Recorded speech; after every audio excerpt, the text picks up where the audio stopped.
من كنت مولا من كنت مولا من كنت مولا لي مولا مولا من كنت مولا.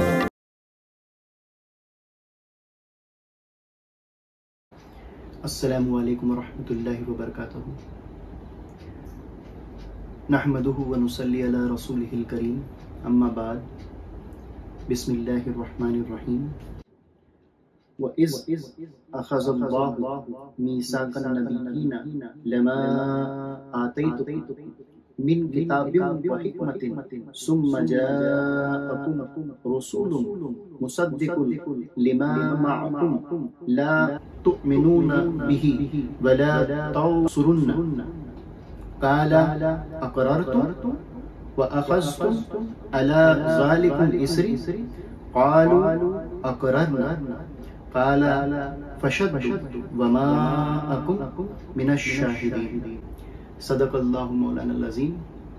آئیے ہم اور آپ حضور پاک سرکار دو عالم صلی اللہ علیہ وسلم کی بارگاہ رسالت میں درود پاک کا نذرانہ پیش کریں. اللہم صلی علی سیدنا مولانا محمد وعلی آلہ سیدنا مولانا محمد بارک وسلم. صلاۃ و سلام علیک یا رسول اللہ صلی اللہ تعالی علیہ وسلم.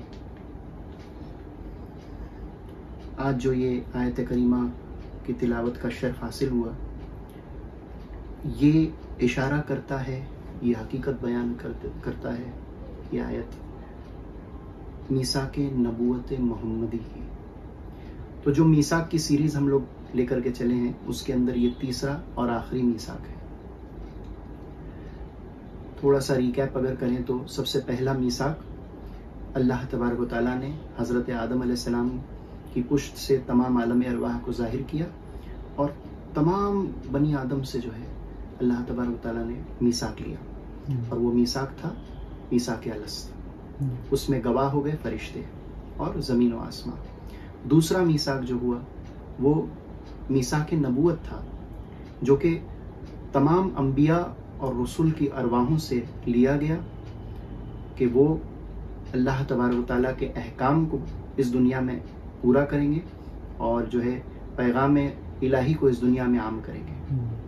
یہ وہ میثاق تھا جو اللہ تبارک و تعالیٰ نے پورا کروایا، اور اس کے گواہ تھے ان کے امت کے صادقین، ان کے امت کے ان تمام نبیوں کے امت کے صادقین، ہے نا. اب یہ جو تیسرا میثاق ہے، یہ میثاق نبوت محمدی ہے. اس میں کیا خاص بات ہے؟ یہ بہت خاص میثاق ہے، یہ بہت خاص وعدہ ہے. پھر سے تمام عالم ارواح میں سے صرف انبیاء اور رسول کی ارواحوں سے یہ میثاق لیا گیا.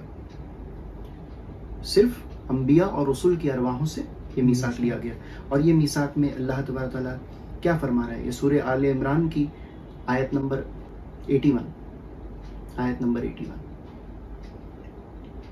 اور اس میں اللہ تبارک و تعالیٰ فرماتا ہے وَإِذْ، یاد کیجئے اے محبوب، اور اے محبوب یاد کیجئے وہ وقت جب اللہ نے انبیاء سے پختہ عہد لیا.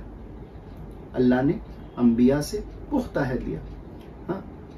اخذ اللہ میثاق النبیین لما آتیتکم، اور جب میں تمہیں کتاب اور حکمت عطا کر دوں.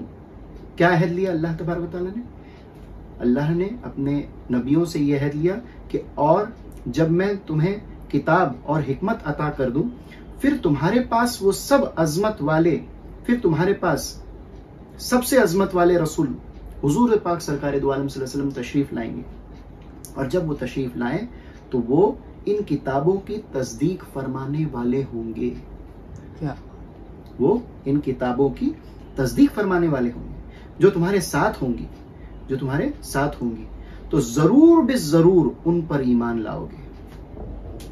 تو اللہ تبارک و تعالیٰ کہہ رہا ہے کہ ضرور بالضرور تم ان پر ایمان لاؤ گے، ہے نا. اور پھر کیا کہہ رہا ہے؟ اور ضرور بالضرور ان کی مدد کرو گے. تو دو کام اللہ تبارک و تعالیٰ نے، دو باتوں کا میثاق یہاں پر نبیوں کی ارواح سے لیا کہ بے شک ہمارے محبوب آئیں گے اور آپ کو جو حکمت اور جو کتاب و حکمت عطا کی گئی ہے اس کی تصدیق فرمائیں گے، لیکن آپ کا کام کیا ہوگا؟ آپ کا کام یہ ہوگا کہ ضرور بس ضرور آپ ان پر ایمان لائیں،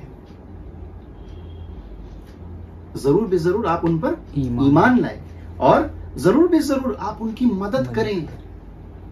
مانے حضور پاک سرکار دو عالم صلی اللہ علیہ وسلم کے مشن کی مدد کرنے کے لیے تمام نبیوں کی ارواحوں کو بولا گیا، تمام انبیاء کی ارواحوں کو یہ بتایا گیا کہ آپ کو حضور کی مدد کرنی ہے، ان پر ایمان لانا ہے اور ان کی مدد کرنی ہے.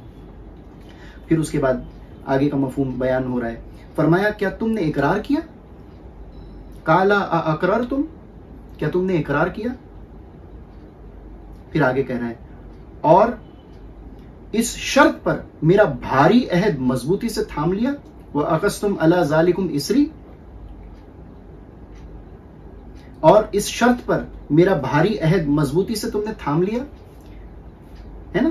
پھر اس کے بعد سب کہتے ہیں قالوا اقررنا، ہے نا، سب نے عرض کیا ہم نے اقرار کیا، ہم نے اقرار کیا. پھر اللہ تبارک و تعالیٰ یہاں بھی ختم نہیں کر رہا ہے، پھر آگے کہتا ہے، دیکھو اللہ کی اس کے محبوب سے محبت. آگے اللہ تبارک و تعالیٰ کہتا ہے قال فاشهدوا وَأَنَا مَعَكُمْ مِنَ الشَّاهِدِينَ. پھر اللہ فرماتا ہے کہ تم گواہ ہو جاؤ. پھر اللہ فرماتا ہے کہ تم گواہ ہو جاؤ اور میں تمہارے ساتھ گواہوں میں سے ہوں. مانے اس میثاق کا گواہ کس کو بنایا؟ تمام انبیاء کو بنایا جنہوں نے میثاق لیا، اور اس کے اوپر ایک اور بات کہی کہ میں بھی گواہوں میں سے ہوں، ہے نا. تو یہ جو ہے ایکسٹرا سٹیپس اللہ تبارک و تعالیٰ نے جو ہے اپنے پیارے محبوب کی نبوت اور رسالت کو منوانے کے لیے تمام عالم ارواح سے لیا. بڑی ایک حقیقی بات ہے، اس کو سمجھنا ہے کہ اب میثاق جو یہ ہو رہا تھا یہ کس سے ہو رہا تھا؟ عام لوگوں کے ارواحوں سے نہیں، عام لوگوں کی ارواحوں سے نہیں ہو رہا تھا، یہ انبیاء کی، رسول کی ارواحوں سے ہو رہا تھا. تو معاذ اللہ کوئی تصور کر سکتا ہے کہ وہ لوگ اللہ سے کیے ہوئے وعدے سے پھر جائیں گے، مکر جائیں گے؟ بالکل نہیں، ہرگز نہیں. لیکن یہ اللہ کی محبت ہے اپنے پیارے محبوب سے کہ ایک بار نہیں، دو بار نہیں، 3 بار، بار بار اللہ تبارک و تعالیٰ اس بات کا اقرار کروا رہا ہے. یہ ایکسٹرا سٹیپس پہلے کے 2 میثاقوں میں نہیں تھے. یہ اس میثاق کی خاص بات ہے، اور یہ میثاق بتاتا ہے، یہ وعدہ بتاتا ہے کہ اللہ نے اپنے محبوب کو کتنا چاہا، کس قدر شدت سے محبت اللہ نے اپنے پیارے محبوب سے کی. تو یہ میثاق ہے جو اللہ تبارک و تعالیٰ نے سب انبیاء سے لیا اور رسولوں سے لیا. ان کی اپنی نبوت کا تو عہد پہلے ہو چکا تھا، ہے نا. پھر ان سے ایک اور میثاق لیا کہ وہ نبوت و رسالت محمدی کے تابع ہوں گے، نبوت و رسالت محمدی کے تابع ہوں گے.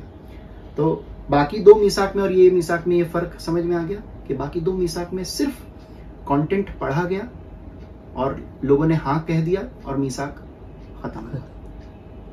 کریکٹ. یہاں پر پہلے میثاق لیا گیا، اس کے بعد میں جو ہے پوچھا گیا اقررتم، کیا تم نے اقرار کیا؟ پھر دوبارہ ایک اور بار پوچھا گیا وَأَخَذْتُمْ عَلَى ذَلِكُمْ إِصْرِي، اور کیا اس شرط پر میرا پختہ عہد مضبوطی سے تھام لیا؟ تب سب نے کہا قَالُوا أَقْرَرْنَا، ہم نے عہد کیا. یہ بہت بڑا ڈفرنس ہے پچھلے 2 میثاق میں اور اس میثاق میں. یہ بتاتا ہے ہم لوگوں کو کہ ہم لوگ کس نبی کی امت میں ہیں. صدقے جائیں حضور پاک سرکار دو عالم صلی اللہ علیہ وسلم کے، اور صدقے جائیں اللہ تبارک و تعالیٰ کے احسان عظیم کے کہ ہم کو آخر الزمان جناب محمد رسول اللہ صلی اللہ علیہ وسلم کی امت میں پیدا فرمایا، اور ہم کو جو ہے اتنی عظیم ہستی کے امتی بننے کا موقع دیا، شرف حاصل ہوا. سمجھ میں بات آ رہی ہے؟ اب اس میثاق سے، یہ ساری چیزوں سے یہ تینوں میثاق کو بتانے کے پیچھے مقصد تھا کہ اللہ تبارک و تعالیٰ کا ایک طریقہ ہے، اور وہ طریقہ کار یہ ہے کہ وہ اپنے بندوں سے، پھر وہ بندوں میں عام بندے بھی آ گئے اور خاص بھی آ گئے، عوام بھی آ گئے اور خواص بھی آ گئے، تمام سے وہ کیا کرتا ہے؟ وعدہ لیتا ہے، میثاق لیتا ہے۔ یہ میثاق کا طریقہ حضور پاک سرکار دو عالم صلی اللہ علیہ وسلم نے ختم نہیں ہونے دیا۔ جب آپ اس دنیا میں مبعوث فرمائے گئے ہے نا، اور اس کے بعد جو ہے آپ نے بھی میثاق کا یہ سلسلہ جاری ساری رکھا، جسے بیعت کہتے ہیں، جسے مرید بنانا کہتے ہیں، اور جو ہے آج تک الحمدللہ تا قیامت تک وہ سلسلہ قائم و دائم رہے گا۔ تو میری یہ دلی گزارش ہے آپ تمام ناظرین سے کہ اگر کسی مرشد کامل کے ہاتھ پر بیعت نہیں ہوئے ہوں تو آج وقت ہے، آج وقت ہے، بیعت گرفت ہو جاؤ، حقیقت کو جانو، حضور کی محبت کی حقیقت کو سمجھو، گوتے لگاؤ حقیقت میں، کسی مرشد کامل کے دامن سے وابستہ ہو کر اپنی حقیقت کو پاؤ، اللہ رب العزت کی نظر میں اونچائی کی طرف جاؤ، اللہ کے پیارے محبوب کو اپنا بناؤ اسی زندگی میں، کیونکہ یہ زندگی ہمارا موقع ہے، اگر یہ چھوٹ گیا تو سب ختم، لیکن اگر ہم نے اس موقع کا پورا صحیح استعمال کیا تو بے شک ہم اللہ رب العزت کا جو منشا ہے، جو مقصد ہے ہم لوگوں کو اس دنیا میں بھیجنے کا، وہ پورا ہو جائے۔